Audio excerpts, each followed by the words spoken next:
Hello and welcome to today's reading. I haven't done a twin flame reading, divine masculine, divine feminine in a while. I've been doing cards of the day for inspiration, but for some reason I woke up today and I was like, I need to do a reading. It's been sitting, sorry, y'all gotta take that out, it's making noise, but it's been sitting on my heart all day. And I'm like, I gotta do this reading. So my name is Janelle. Thank you for being here. I pulled two cards from the archetype deck. And the first one that came out was the Orphan for the Divine Masculine, and then Alethea for the Divine Feminine. I'll talk quickly about these and go right into the cards. First of all, I see a dichotomy right here with the masculine versus the feminine energy. The feminine, this card is talking about speaking your truth, speaking the truth, not living in falsities. And of the light means you're speaking your truth, you're being authentic, you're being who you are. And of the dark means you're lying to yourself, you're gaslighting, you're hiding behind a mask. And I feel like the divine feminine energy is like done with that. They're done with hiding behind a mask. They're done with not showing who they are. And I resonate with that because I've been on this journey for, if you count it in terms of years, it's 6 years, but if you count it in like a full, anyway, it's been about 5.5 years. And it's been, number one, tumultuous. It's been traumatic. It's been beautiful. It's been freeing. It's been amazing. It's been sad. It's all these things. But the truth of the matter is, I am on a twin flame journey. My coach and mentor calls it twin flame experience. And it is not for the faint of heart. It is for people who are ready to awaken to their highest potential of soul energy that's manifested on planet Earth. And I feel like the divine feminines are in that space right now where we're just tired of living behind these masks of whatever the patriarch, whatever the system has imposed upon us as women and as of feminine energy. And we're ready to step into our truth and speak our truth. So I encourage all divine feminines, if you are ready to step into your soul purpose and your mission work, to really get someone that you want to work with, that you trust, and have that space so that you can continue growing on this journey.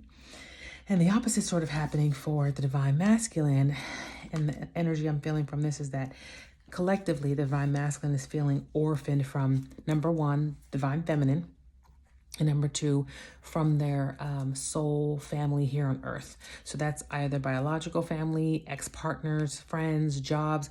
They don't feel like they fit in those spaces anymore. And this energy has not started just recently. A lot of divine masculines may already feel like they don't fit in.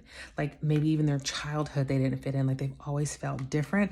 And you feel different because you are different.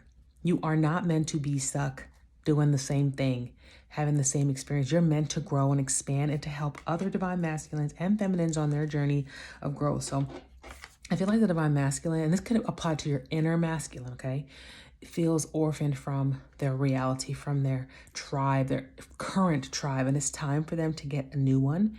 And it's also time to do some of that inner work where you're looking at when did you start disconnecting from source energy where you feel like an orphan? Because it didn't start today. It didn't start with your last relationship or your last partnership. It started before then. So I encourage divine masculines to really take a look at that, see where they feel orphaned and where they don't fit in anymore, because maybe it's time to shed that old skin and start new. And that takes courage, okay? That takes a lot of courage. And the divine feminines have been going through this already. You know, we have been on this journey already. I've already shuffled these cards. I'm just going to pull a couple cards to see what is the energy between these two. Divine feminine, divine masculine. Again, the energy between the two. What's happening in the collective? Okay. Page of inspiration, 7 of inspiration, the 4 of voices in reverse. And I don't use these cards often. So I think the inspiration is fire energy.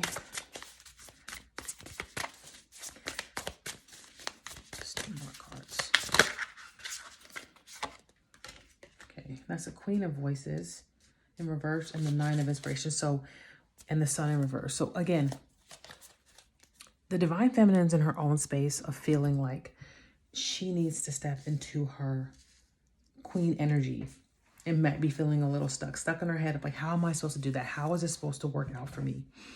All these cards have these really bright, like you see this a lot of orange in these cards for the sacral energy. What is the inspiration that I need to step into my divinity, step into my power, so I can start expressing my truth? And over here, I feel like this energy applies to the masculine, that they feel like a child again, like a young child again, looking for their inspiration. They want to be victorious. They want to stand out. They want to be seen for who they are, but they feel like an orphan in wherever they are. So the divine masculine could be having some changes in his life related to family. And I'm just going to look at what the inspiration is, because I believe this is fire energy, but let me just check. I feel like he wants to be inspired. He wants to get out of his head. He wants to, make an opportunity for himself. But he's starting off as a child. Again, the page of inspiration is like that childlike energy. And he feels like a child, but he wants to get out of that energy of like not feeling inspired to do that. And just feeling stuck, almost stuck with whatever situation he's in. He's like almost done with the blocks and wanting to break free, but he's going to have to take some inspiration by using his sacral energy to be creative and to get new ideas and to bring them into fruition and bring them forward from just his mind. He can't be thinking about this stuff all the time. He needs to get out of his head. He needs to get out of his stuckness and really inspired to do what the divine feminine has already been doing, and that's taking back her power. She also, this Four of Voices is also talking about getting out of your head, get out of your mind. The Queen of Voices, I'm sorry, get out of your mind and really be serious about what you want to do. Be serious about what you want to do. Be steadfast, be certain about what you want to do. Get out of uncertainty so that you can really stand in your power, get that creative juices flowing. And the sacral chakra is a really important chakra because it's our attachment to another.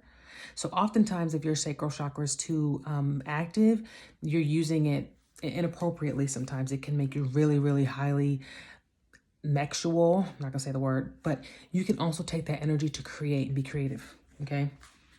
So again, I don't use these cards often. I'm going by intuition of what these cards mean right now because I don't use this deck often. But I feel like there's energy of movement. People need to start moving because there's a lot of stuck energy right now in between the two. And it's really, really, really important to use your sacral chakra. Knight of Inspiration, again, that's that movement forward, that the Knight of Wands is getting out of that stuck energy, moving from a page to a knight and getting moving forward. This divine masculine wants to move forward, but he feels so judged and so conflicted, unsure of his next move. Maybe his family's not supportive of what he wants to do next, but he needs to have the courage to do that, like the divine feminine. She's balancing that energy. She's been on this path of spirituality, so she knows that you sort of have to leave behind what no longer serves you to get to where you want to be. Five of Voices and Two of Emotions.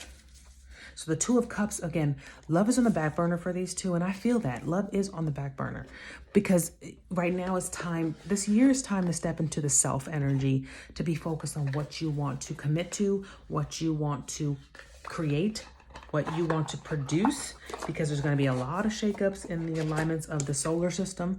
And if you aren't familiar with astrology, I would look up Pluto and Aquarius and all that fun stuff. And this is the year for that. This is the year to move forward, to get out of your head, and to really maybe put love on the back burner for now. I mean,